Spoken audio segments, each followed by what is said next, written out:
What's up, y'all? Welcome to the Sam the Beard Guy channel. So today I wanted to make a video talking about my 3 biggest failures in my music career. So I do a lot of like tutorials and like cool things on the channel, but there have been just some moments in my music career where I've absolutely felt like an absolute failure, which is a lot for me personally. I'm not usually one that gets super down about stuff, but there have been a few times in my life where I absolutely felt pathetic, and just being on the other end of that stuff and being in a good place as a musician, I thought it'd be helpful to just share some of these things, and hopefully you're able to relate if you're going through a crappy time musically, or you've been through some stuff and just haven't gotten over it yet. And so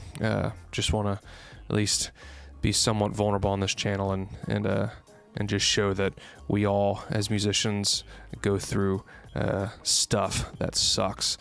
You're not alone if you are going through something like this. So yeah, as always, if you want to like, share, subscribe, any of the things, that would be super helpful. So the first thing that happened to me that really just absolutely put me in the dumps is, so it was in high school. Actually, all these stories are before I turned 25 actually, but the first one was it was my so sophomore year of high school. I was in band, and I played trumpet in the concert band. I was first chair. I think I was first chair sophomore year. Maybe I was second. I was first chair junior and senior year. I can't remember if I was first chair all 3 years. But I was trumpet in the high school band, but I played piano, which was still my main instrument. I played that in the jazz band. And so I, my sophomore year of high school, made the Texas 5A All-State jazz band, which as a sophomore in the state of Texas, where music is huge, to make first chair my sophomore year was a huge deal. And with something like piano, it's not like trumpet or saxophone or trombone where there's 5 and you have, you know, a 5 slots that you could potentially get. There's only 1 piano spot, so the second place doesn't get to go to All-State. And so I got to go to All-State my sophomore year, which was awesome. I'll throw some pictures up here of my just trip down there, but it was an absolutely cool experience. But what kind of sucked about that was I let that kind of go to my head, and I thought that, hey, you know, if I made it this year, then I'm for sure gonna make it the next 2 years because I must be the best. And so my junior year, you know, there's a lot of pressure from people. I remember specific conversations about, hey, well, if you made it last year, then surely you'll make it your junior and your senior year, because I mean, how could you slip from being number 1? Which, even talking about or thinking about the idea of being the best at music is a whole nother like rant that I could go on. It's a healthy tension, but sometimes an unhealthy tension in the music world, especially in the TMEA and high school competitive music world. But yeah, my junior year, I'll never forget just sitting around, and this is back in 2006, 2007. So, you know, refreshing the internet wasn't always the easiest thing, but I remember that feeling of refreshing the browser page, and it showing the results, and I'd gotten second place. So I was a junior, went from, you know, my epic fall of grace from first place to second. And that kind of stuff now, first of all, I'd never find myself in that position of competing musically, but that kind of stuff now wouldn't bother me. But, you know, when you're 15, 16 years old, that feeling was like really, really hard to describe, and like really hard to like kind of work through. Like I did feel, so, hey, what am I doing with me? I mean, am I not the best anymore? Like I associated like being the best, whatever that even means, with like my worth and like my value as a musician. And so it really got in my head. I was bummed out for I mean, I want to say at least a week, just like really in my head about it. But I said, hey, you know what? You know, even Tom Brady loses Super Bowls. And this was like 2006. So I think he'd won a few, maybe lost a few at this point. So you know what? Whatever. I'll get it next year. The same freaking thing happened my senior year. I got second place and not first in the Texas All-State jazz band. And so then it's like, man, like, you know, your senior year, you're starting to think about, hey, where am I going to school? Am I going to school for music? And yeah, that like stuff really got in my head for a while. Like, it's like if I'm not the best, then what's the point? Which when you look back on that now, it's like absolutely ridiculous because being the best means absolutely nothing. And you think about judging music, even the idea of that is like kind of dumb. I mean, I think there's a lot of value in working towards perfecting a piece of music, but when you think about with jazz auditions, you're improvising. So for someone to say, hey, this solo was better than the other solo, like there's objective ways to create that standard of like, oh yeah, that guy like obviously doesn't know how to improvise. But I mean, you think about I did a jazz clinic last summer in 2021, and it was with a high school, and we talked about All Blues. And if you've never listened to hopefully you've listened to All Blues, but if you haven't, go to listen to All Blues. Miles Davis's solo on that song is absolutely the most simple thing ever. But he's an absolute professional, an absolute legend. But he just chose to play a simple solo, and it's one of the most famous solos in jazz ever. But if he were to have played that for an all-state or an all-region audition, he probably wouldn't have made it. Maybe he would have. I don't know. But it's not like technically fancy. And so, yeah, it's just, the idea of grading improv solos is kind of weird. The other problem with that, and this is a hot take, but just because you're a band director doesn't mean you know anything about jazz. And so what happens is you have people that can't even improvise themselves grading other people's solos, which is a huge miss. And I remember in high school and even college, like finding out some of the people that were like grading some of this stuff. It's like, you have no business being on an audition panel, maybe for the written stuff, maybe, but for the improv part, it's like, let's hear you improv, you know? And so there's a lot of back end stuff into the idea of all state and all region that's kind of janky. But all that being said, yeah, it, you know, obviously I got over it because that was, 12 years ago. But yeah, just that feeling of, man, I didn't make all state.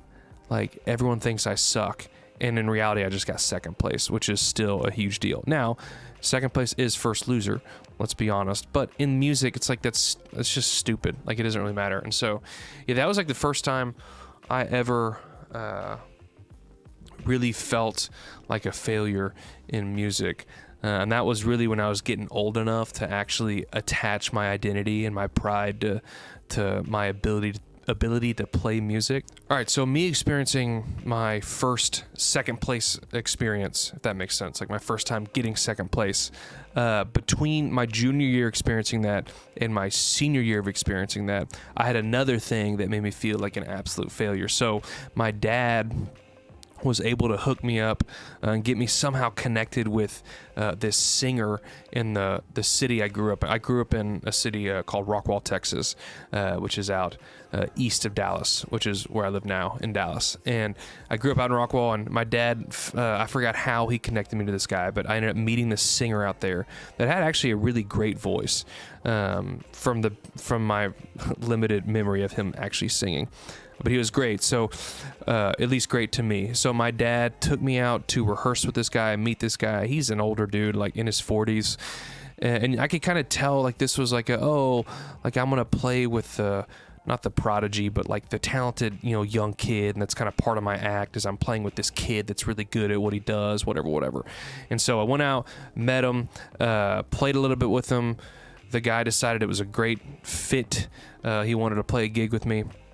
And so we set up a rehearsal, and he came over to my house, and we rehearsed in my bedroom, which, thinking about that now, is kind of weird, because I was a slob. Still kind of am, but definitely a slob growing up.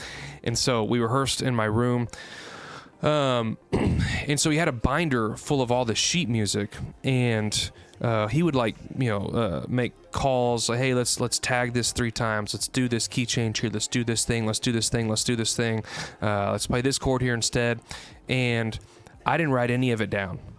I just thought that I could remember it and that would be fine, which sometimes I still do now as a 30-year-old musician, and then I forget when we're doing it. Take notes, take music notes, that's important. So I thought I was going to remember all these things. We get to the gig. My private lesson teacher from Dallas, which is like a 40-minute drive when I was living in Rockwall, came out to see me play, had friends and family come out to see me play. We played this gig, and I absolutely forgot like all of these endings and changes that we had made. And in the moment, I didn't feel like it was a big deal, but in hindsight, I'd obviously let him down on the gig. And so after the gig, we had a rehearsal scheduled, and he was going to come to my house again. We were going to rehearse again for our next gig, which I think was unplanned at that point. Maybe it was already on the books. And the doorbell rings, and I go to the door, and I open the door to like let him in. I was like, hey, what's up? I don't even remember his name. I was like, what's up, man? He's like, hey, actually, I've just come to grab the rehearsal book. I think I'm going to move forward with a different guy. So appreciate you playing the gig, but I'm going to go in a different direction. And I was like, oh. And so like the walk of shame back to my room to grab the rehearsal book, which, to be fair, was the exact same rehearsal book that he'd given me because I made 0 notes. So I gave it back to him. It was super quick, super transactional, and that was it. And my dad knew he was coming over, and my dad was like, hey, is he already gone? And I remember feeling the shame of like, yeah, like he kind of decided that I wasn't a good fit. And so he moved on. Which sucks. But, that was, it was one thing to get rejected on a high school, all region, all state level. But to get rejected in my face, in my front doorstep, was a different feeling. And so, that also kind of made me just feel, man, like, one, I realized what I did wrong, which is important. I didn't take notes. I wasn't prepared. But yeah, there's just something about like, I'd gotten rejected by girls at that point, for sure. It wasn't until my senior year that I became anywhere of a eligible bachelor, which is a whole nother, topic. But yeah, I'd never experienced rejection like that musically. And so, yeah, that one kind of, in a good way, like kind of shaped, my future in a sense of like, from that point forward, I realized the value in preparing and prepping and taking notes. But yeah, the next thing that made me feel like a failure, and I would almost say this is probably the biggest moment of like feeling like a failure. So it was my senior year of college. I was at UTA, University of Texas at Arlington, and I, just a little backstory, I'd gone into college as a freshman and sophomore as a jazz studies major, so jazz piano, learned a lot at UTA with jazz, and about my beginning of junior year, I realized I had a huge passion for like video game and TV and film music. And so my junior and senior year, I kind of split my time between focusing on jazz and then focusing on media music. And so by the time I got to my senior year, deciding what I wanted to do with my master's, because I knew I wanted to get a master's because I knew I might want to teach college one day. And so It's like, well, do I go the jazz route or do I go the media route? Ideally, I find a school that has both, and I just major in one and then find opportunities to pour into the other. And I had gotten some good offers. Like, I gotten a full ride from University of Miami, which is where I ended up going. I'd gotten a TA or a GA, or I forgot what they call it, but North Texas offered me one of those, which would have been a good deal. One of the best jazz programs in the country. I'd gotten accepted into the Berkeley Valencia film scoring program. I forgot. There's something like a Pacific Northwest, like Seattle film thing. I can't remember what it was called. I got accepted into there. So I kind of had these options on my plate, but I wanted to give USC a try, and so I submitted a pre-audition or a first round of audition video. I recorded dolphin dance and one finger snap, one finger dance. I'll play those videos, but I recorded those, sent them out, called me back. And so I went out to USC, which I forget what city it's in. I don't know if that's in LA proper. But I went out to USC to audition, and the trip started off awesome. The practice rooms that were at USC were sick. They had like these wall mounts or wall panels that you could like apply reverb to the room, so when you played, your piano had reverberation. I mean, it was like a huge upgrade from what I had been used to, which, you know, private school, right? So the weekend started off great. I made it over to campus. The first thing that happened that really sucked was Bob Mincer had played a concert with us at UTA a few years prior. I had comped for the guy, played underneath his solos, like talked to him for a bit. And I remember thinking, man, if I just like bump into, you know, Bob, like he might remember me. I don't need to put in a good word for me, but it'd be cool if I just saw him again, you know, like, what's up? You know, we played together a few years ago at UTA. And I remember bumping into him before my audition. The dude didn't remember me, like was really kind of like pushed me away, which in hindsight, which is completely fair for him to do. I know he does a lot of stuff. I'm sure he gets stopped all the time for stuff, but in my young, dumb, arrogant self, I thought he might remember who I was, which in reality, I wasn't good enough for that, and he just didn't remember me. And so that like kind of started the weekend off in a really weird way, or the day off in a really weird way. And then I got into my audition, and I absolutely tanked it. I mean, it was just a simple, I literally had to just replay my audition material that I'd already played, which is just solo piano, playing through Dolphin Dance and One Finger, whatever it's called. And I absolutely just tanked it. One of those songs, I think it was One Finger Snap, I forgot what it's called. But that one song, like, it's an intro, absolutely messed it up. I mean, the whole thing was just a disaster, an absolute disaster. And I just knew. It was like, there's no way I'm getting in here. Like, what a wasted trip. Maybe I like kind of convinced myself that there might be some redeeming parts of that audition that went well, but I was pretty confident that I wasn't going to get in, which ended up being true. I got a rejection letter in the mail. They don't even, at this time, they didn't even email you or call you. It's just like, you got a letter. And I was like, hey, it just said we're not going to take you. It basically felt like it said, hey, you suck and you're not going to be a part of our school. But I remember feeling, at this point, I'm a little bit older, like I'm 22. You know, I'm still not a mature adult, but I'm at least a little bit more mature. But I felt and I've actually never, I haven't had a chance to tell anybody this, but I never told anybody this at the time. But I like felt so much shame from not being accepted into USC, which was a jazz school. But and also they had other great music programs, but I felt so much shame from not being accepted into that program that I actually just told people that I just chose not to go there, and I just took the University of Miami offer. But in reality, I'd actually just gotten rejected, and so I just lied to people for a whole semester because I just hated the idea of people knowing that I got rejected.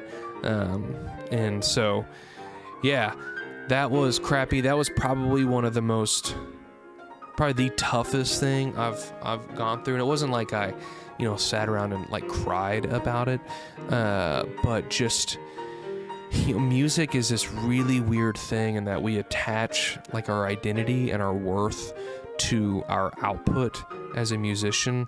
And, if you experience rejection musically, it's a different feeling than just failing a math test. It really can get into your head if you don't keep that stuff in check and place your identity in what really matters. And so, I'm sure y'all have gone through something like that before. And maybe you haven't. Maybe you're a young musician who has never experienced rejection on some of these levels. If you haven't yet, it's coming for you. Get ready. You're going to be rejected for your whole life. That's just part of the musical journey. Is people? I mean, it still happens to this day. Like, people just aren't interested in what I bring to the table, and they want another person. It doesn't affect me like it used to because I've gone through this kind of stuff before. But it's going to happen to you if it already hasn't. And if it has happened to you and you haven't like reflected back on it and like really taken the lesson from that, I would encourage you to just go back and look at like, hey, like this rejection sucked. Like, why? Because that can really teach you some important stuff just for your journey going forward as a musician. So, man, I hope this was helpful. I never want to put up this facade on my page that I'm 100% awesome all the time. I have experienced failure, and I've experienced just kind of some pain with some unchecked and misplaced identity and pride. And so drop your thoughts, your comments below if you've experienced something like this. And as always, like, share, sub, whatever you can do to help and support the channel. That would be awesome. I just broke my pen, so awesome. All right, thank y'all for watching.